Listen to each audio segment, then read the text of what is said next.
After his second wife passed away, Percy Rawlinson seemed to spend more and more time with his Alsatian owl. His friends told him, "You should get out more, Percy, you'll wind up looking like a dog, ha-ha." He was later arrested near a lamppost. At his trial some months later, he surprised everyone by mistaking a policeman for a postman and tearing his trousers off with his bare teeth. In his defense, he told the court, "It's hard to tell the difference when they take their hats off."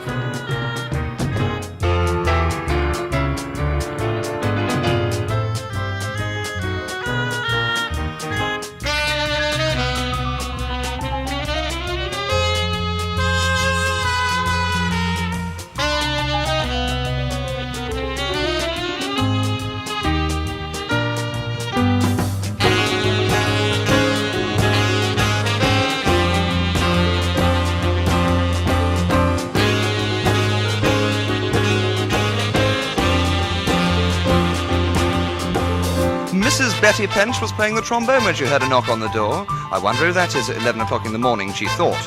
But cautiously opening the door instead of the turbaned ruffian she expected, she found a very nice young man.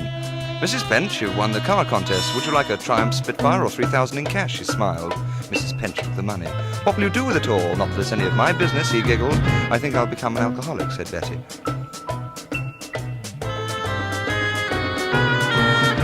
With a geranium behind each ear and his face painted with gay Kabbalistic symbols, 6'8", 17-stone Police Sergeant Jeff Bull looked jolly convincing as he sweated and grunted through a vigorous twist routine at the Fragga-Go-Go beer keller.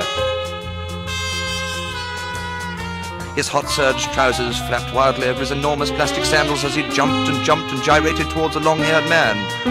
"Excuse me, man, I have reason to believe you can turn me on," he leered suggestively.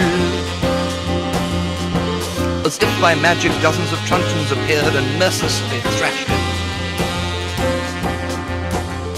Poor Jeff, what a turn-up for the books.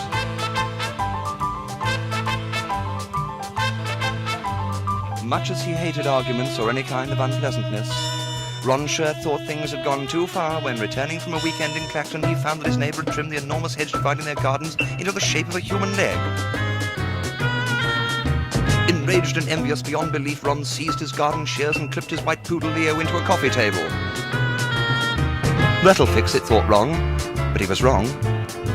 The following Wednesday, his neighbour had his bushy waist-length hair cut and permed into a model of the Queen Elizabeth and went sailing. Everywhere he went, people said, "Hooray!" Sometimes you just can't win.